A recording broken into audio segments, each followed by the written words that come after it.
ये micro ammeter का resistance दिया, फुल स्केल के लिए रेंज दिया, वोल्ट मीटर बनाना है उसको हायर रेंज का। तो ये पूछ रहे हैं कि क्या करना पड़ेगा। तो पहली तो बात तो सीरीज में लगाना पड़ेगा, वोल्ट मीटर बनाना है। तो आंसर या तो ए बनेगा या फिर बी बनेगा। ठीक, तो चेक कर लेते हैं। वोल्ट मीटर की इक्वेशन क्या होती है, delta V is equal to I G into G plus R. ठीक, तो एक एक ऑप्शन चेक करना पड़ेगा। जैसे पहले हम कह रहे हैं 50 वोल्ट रेंज का वोल्ट मीटर बनाना है, तो यहाँ लिखेंगे 50 वोल्ट। आई जी कितना लिखोगे आप, 50 माइक्रो एम्पियर यानी 10⁻⁶ इंटू जी। जी की वैल्यू कितनी है, गैल्वेनोमीटर का माइक्रोमीटर है, माइक्रो एमीटर कह लो गैल्वेनोमीटर कह लो, एक ही बात है। 100 ओम का रेजिस्टेंस है और साथ में कितना लगाना पड़ेगा ये आपको फाइंड करना है। तो आप चेक कर लेना, मैच होता होगा तो ठीक, नहीं तो हम बी पार्ट चेक करेंगे। बी पार्ट में रेंज जो है वो 10 वोल्ट बनानी है, बाकी आपका 5 इन 50 माइक्रो एम्पियर यानी 10⁻⁶ चलेगा ही चलेगा। और ये है आपका 100 प्लस आर। तो इसको आप देख लेना कि कौन सा आंसर मैच हो रहा है। ठीक है, उसी हिसाब से आपको आंसर मिल जाएगा। ठीक, और अगर मान लिया वोल्ट मीटर या फिर हायर रेंज एमीटर भी बनाने की बात चल रही, it can be use as a volt meter और as a higher range ammeter provided a resistance is added to it. तो ये वोल्ट मीटर के तो ये दो हो जाएंगे। अब एमीटर की रीडिंग बनानी हो, एमीटर का क्या होता है, तो एमीटर का होता है आपका I G into G is equal to I minus I G into S. तो एमीटर के लिए ये इक्वेशन होती है, चेक कर लेते हैं। आई जी कितना है, तो आई जी आपका वही है 50 माइक्रो एम्पियर यानी 10⁻⁶ एम्पियर इंटू जी कितना है, जी है आपका 100 is equal to I minus I G करोगे तो 10 मिली एम्पियर। मिली का मतलब होता है 10⁻³ माइनस 50 माइक्रो एम्पियर यानी 50 इंटू 10⁻⁶ इंटू शंट। तो शंट अगर आपका 10 आ गया यहाँ से, ठीक, सॉरी 1 ओम आ गया, शंट जो है 1 ओम कह रहे हैं, तो शंट अगर 1 ओम आ गया तो आंसर सी भी सही हो सकता है। और कोई भी मैच नहीं किया तो आंसर क्या हो जाएगा, डी पार्ट। तो आप देख लेना, इस हिसाब से आपको एक आंसर मिल जाएगा। The percentage error in measuring resistance with a meter bridge can be minimized by adjusting the balance point close to। तो बैलेंस पॉइंट आपको 50 सेंटीमीटर के आसपास होना चाहिए, तब जो परसेंटेज एरर है वो कम से कम होता है। ठीक, तो ये ध्यान रखना, आपको जनरल नॉलेज की तरह याद रखना है इसको। 13th 14th वाले में कह रहे हैं when an additional resistance of 1980 ohm is connected in series with the volt meter. Volt meter से 1980 ओम का सीरीज में रेजिस्टेंस लगा दिया है, तो स्केल का जो डिवीजन है वो 100 टाइम्स लार्जर हो गया। ठीक, इसका मतलब रेंज 100 गुना बढ़ गई है आपकी। हर एक डिवीजन 100 गुना ज़्यादा मेजर कर रहा है, तो रेंज जो है वो 100 गुना बढ़ गई है। ठीक, तो वोल्ट मीटर की जो रेंज होती है डेल्टा वी, वो होती है I G into G plus R.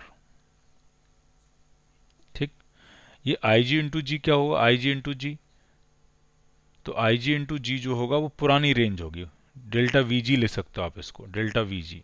ठीक, और नई रेंज जो है वो 100 गुना ज़्यादा है। तो जो नई रेंज है डेल्टा वी, उसको आप लिख सकते हो 100 टाइम्स पुरानी रेंज। पुरानी रेंज कितनी है, I G into G is equal to क्या हो जाएगा, I G into G plus R. तो अच्छी बात यह है कि आई जी से आई जी क्या हो गया, कैंसिल आउट हो गया। तो 100 टाइम्स जी, जी कितना है, जी आपको निकालना है, यही तो निकालना है, जी आपको निकालना है, is equal to G plus R कितना है, तो आर दिया 1980। तो इसको इधर ले जाके माइनस करेंगे तो 99 जी जो है वो 1980 आ जाएगा। तो जी की वैल्यू आपकी 20, ऐसा लग रहा है 20 ओम आ जाएगी। तो जो गैल्वेनोमीटर का रेजिस्टेंस है यानी जो पुराना वोल्ट मीटर है, ठीक है, उसका रेजिस्टेंस कितना है, 20 ओम। उसको गैल्वेनोमीटर कहना चाहिए। ठीक है, ये सीरीज विद ए गैल्वेनोमीटर कहना चाहिए, लेकिन ठीक है, वोल्ट मीटर से और हाई रेंज का वोल्ट मीटर भी बनाया जा सकता है सेम कंसेप्ट से। तो हम मान लेते हैं पुराना वाला भी वोल्ट मीटर था, ठीक, और उससे हम और हाई रेंज का वोल्ट मीटर बना रहे हैं, तो उस पुराने वोल्ट मीटर का रेजिस्टेंस कितना हो गया, 20 ओम।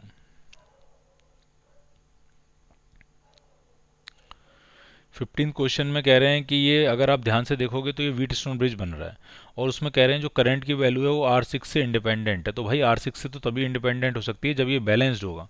बैलेंस की इक्वेशन क्या बनेगी, तो वो बनेगी R1/R2 इज इक्वल टू, इधर से क्या चलेगा, R3/R4। ये बैलेंस्ड व्हीट स्टोन ब्रिज की इक्वेशन बनेगी। ठीक, तो अगर मल्टीप्लाई करके लिखेंगे तो हम लिखेंगे R1/R4 is equal to R3/R2। ठीक है, R1/R R2 is equal to लिखा था मैंने R3/R4, फिर क्रॉस मल्टीप्लाई कर लिया और ये आंसर मिल जाएगा। तो आपका आंसर बनेगा आपका सी पार्ट।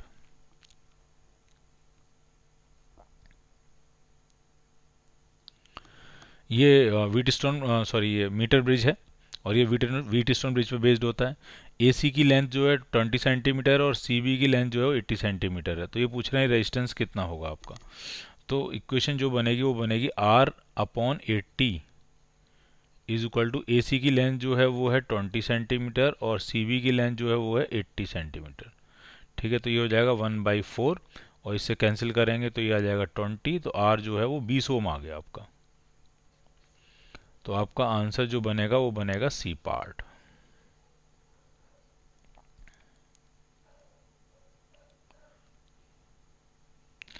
अब ये अगले जो 4 क्वेश्चन है वो पोटेंशियोमीटर के आप छोड़ सकते हो क्योंकि अब पोटेंशियोमीटर सिलेबस से हट गया है, नीट के सिलेबस से। ठीक है, फिर भी करना चाहो तो कर सकते हो।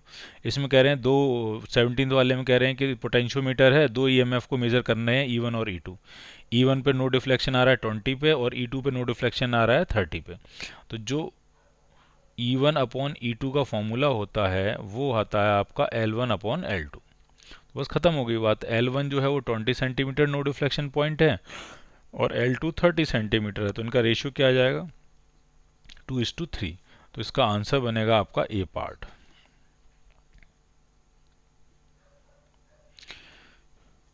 नेक्स्ट वाले में कह रहे हैं कि एक पोटेंशियोमीटर एक्सपेरिमेंट है, गैल्वेनोमीटर नो डिफ्लेक्शन शो कर रहा है जब सेल को हम कनेक्ट कर रहे हैं 60 सेंटीमीटर पोटेंशियोमीटर वायर के अक्रॉस। ठीक, और फिर जब सेल को शंट कर दिया 6 ओम से तो बैलेंस पॉइंट 50 सेंटीमीटर पर शिफ्ट हो गया। तो पूछ रहे हैं इंटरनल रेजिस्टेंस बता दो।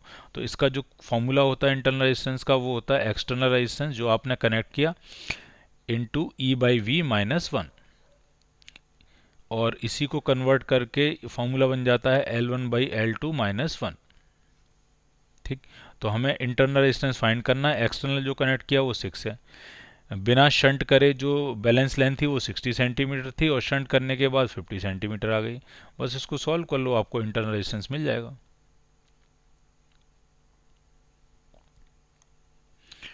नेक्स्ट क्वेश्चन में कह रहे हैं a resistance of 4 ohm and a wire of length 5 meter and a resistance 5 ohm is joined in series. ये तो 4 ओम का रेजिस्टेंस है और ये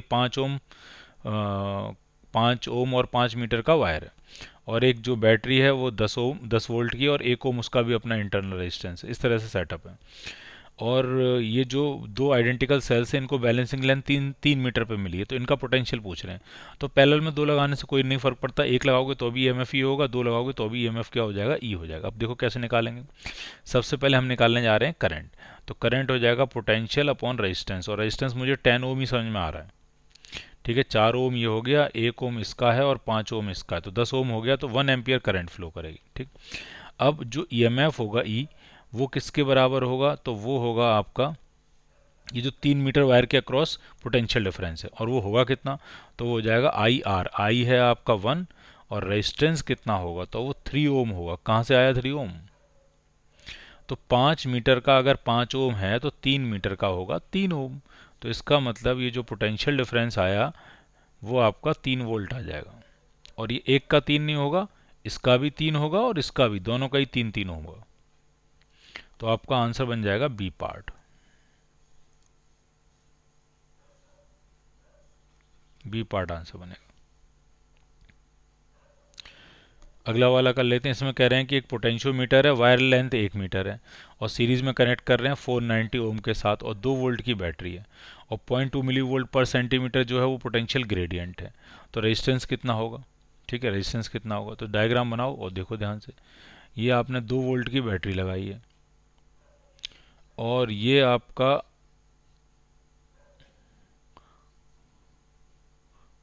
उसके साथ एक रेजिस्टेंस भी है, कितने का, 490 ओम का, और ये आपका वायर है जो कि 1 मीटर का है या 100 सेंटीमीटर समझ सकते हो आप इसको। और इसी का हमसे पूछ रहे हैं रेजिस्टेंस कितना होगा, इसी का रेजिस्टेंस पूछ रहे हैं आर कितना होगा।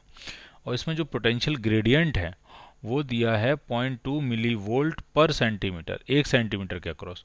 तो 100 सेंटीमीटर के अक्रॉस कितना हो जाएगा, पूरे 1 मीटर के अक्रॉस कितना हो जाएगा, तो 20 मिली वोल्ट हो जाएगा। 20 मिली वोल्ट का मतलब होता है 0.02 वोल्ट, ये हो जाएगा पोटेंशियल डिफरेंस।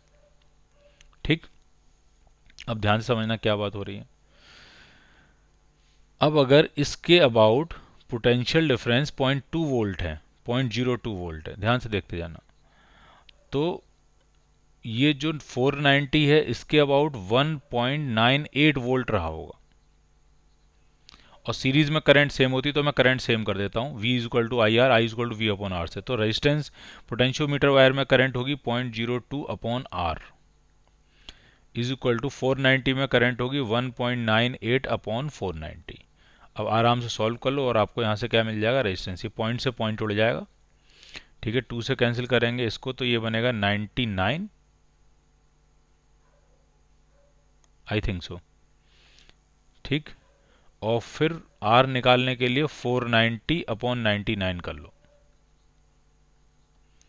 तो अप्रॉक्सीमेट 4.9 ओम के आसपास आपको आंसर मिलेगा।